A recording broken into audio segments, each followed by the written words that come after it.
We have good candidates.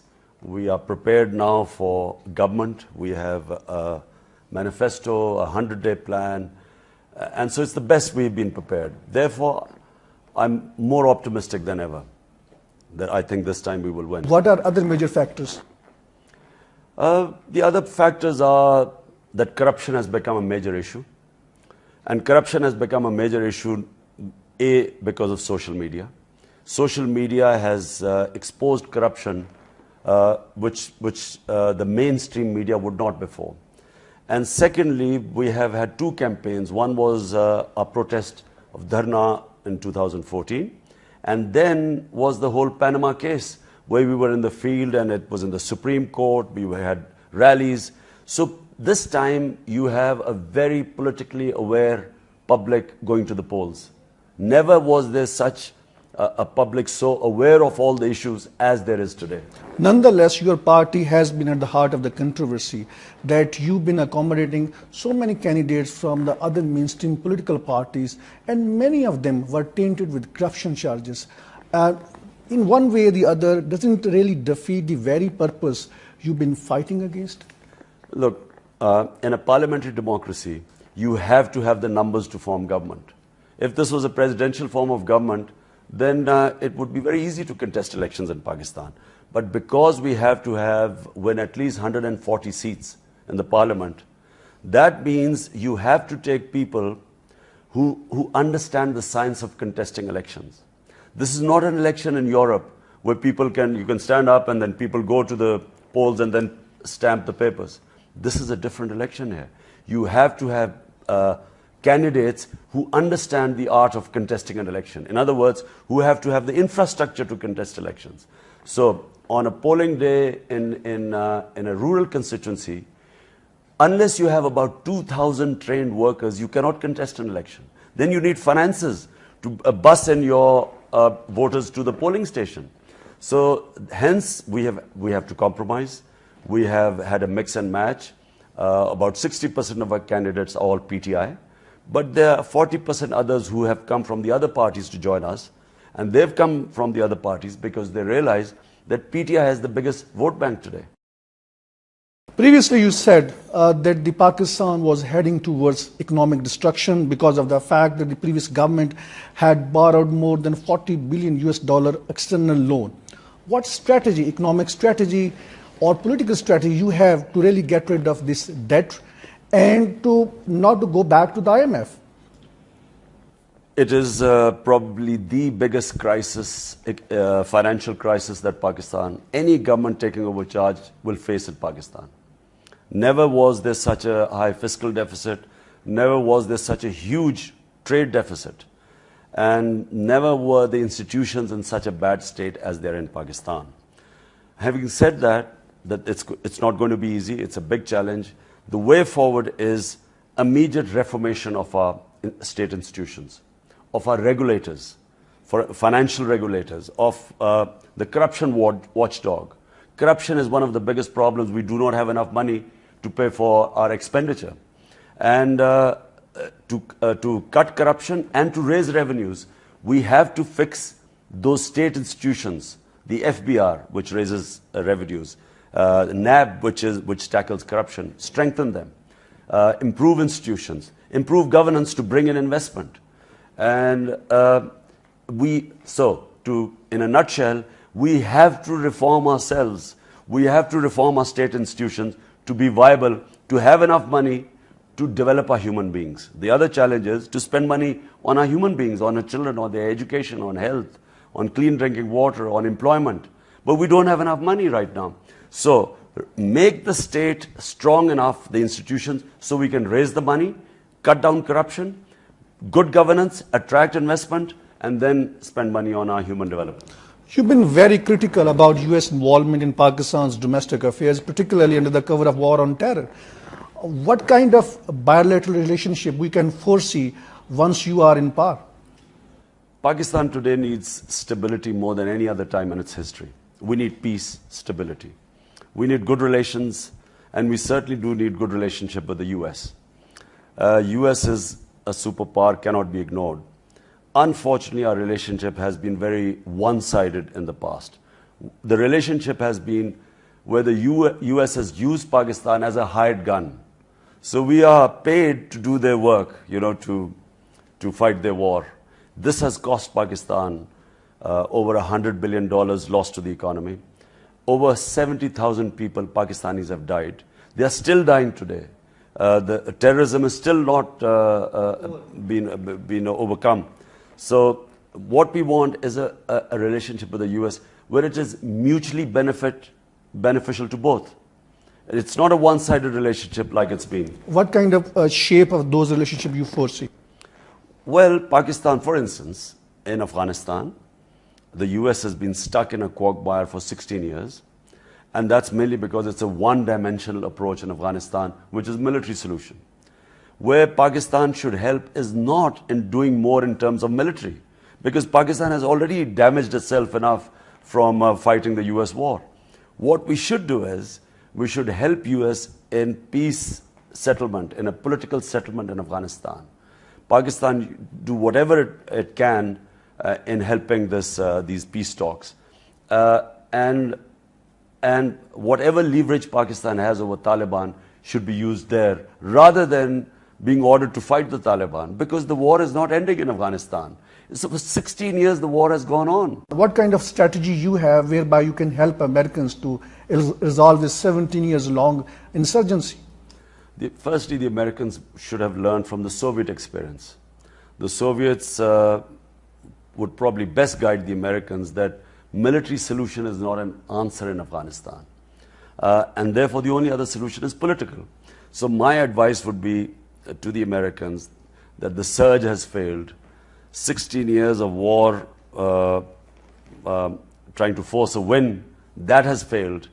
At one point there were 150,000 NATO troops, 250,000 Afghan troops, and still the Americans could not force a military solution. So my advice would be that Pakistan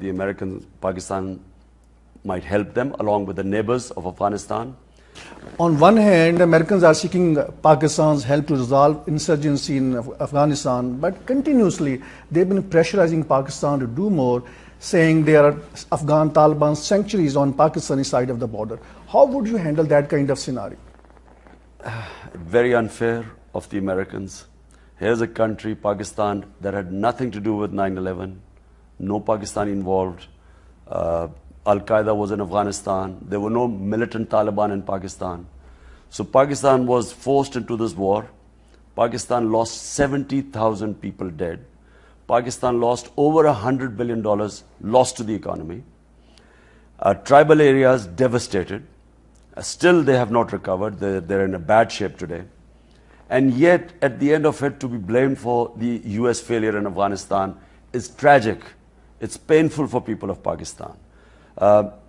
If the US are blaming Pakistan for the lack of success because of 2,000 or 3,000 supposedly Haqqani insurgents, because of them they couldn't win, it is just the most ridiculous thing, because at one point there were 150,000 NATO troops, the greatest military machine in the world, then 250,000 Afghan troops, and to think that because of these 2,000-3,000 insurgents from Pakistan, they couldn't win in 16 years.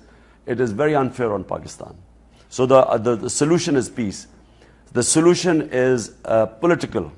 It is getting all the players, the neighbors of Afghanistan, and whatever leverage Pakistan can have on the Taliban, to put them in a dialogue, on a table, and have a political solution. There is no solution but political solution.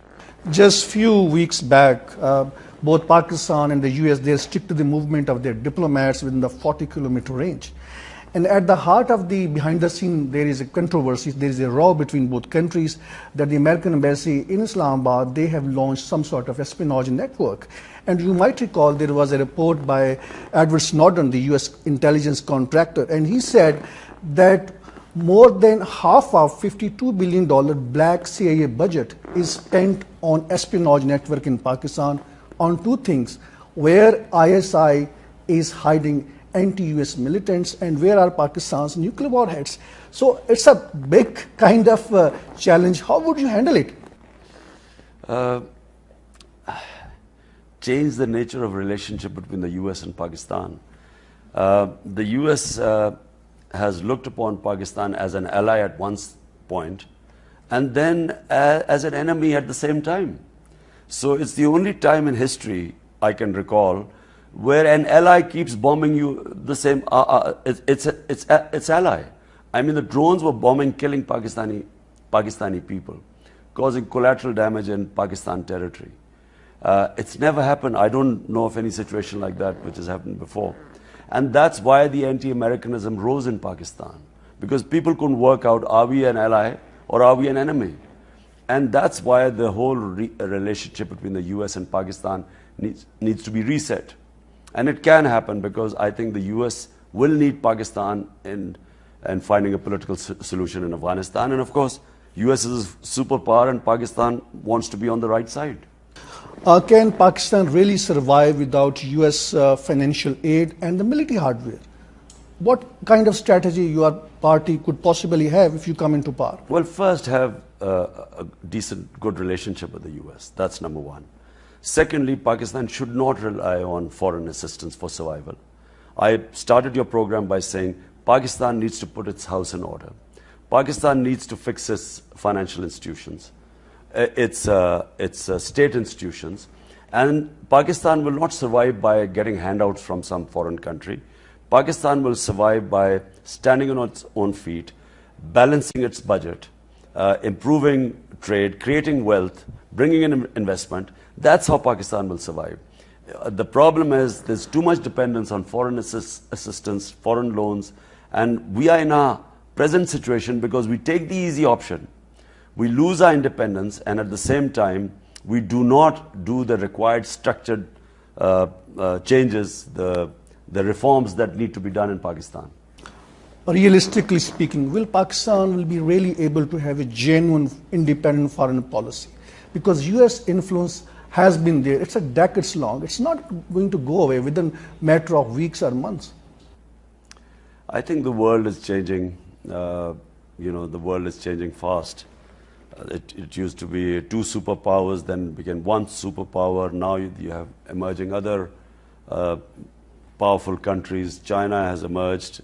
The Russians looks like they're getting stronger. So anyway, the world is no longer the same where one country, one strong power can force other countries to go against their own interest.